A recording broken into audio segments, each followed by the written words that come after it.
PARI VORTEX, the anti-static aluminum chamber for better medication delivery. To keep your Vortex and accessories working their best, we recommend cleaning after each use and disinfecting at least once a week.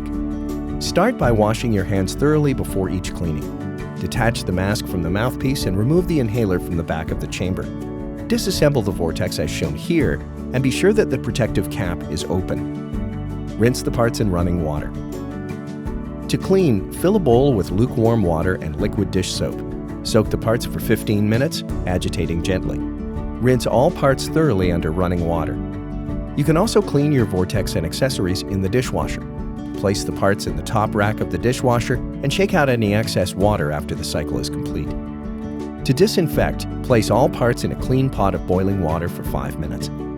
After cleaning and disinfection, make sure all parts are thoroughly dried. Start by shaking out any excess moisture, then place all parts on a clean, lint-free cloth. Always refer to your full instructions for use when cleaning and disinfecting.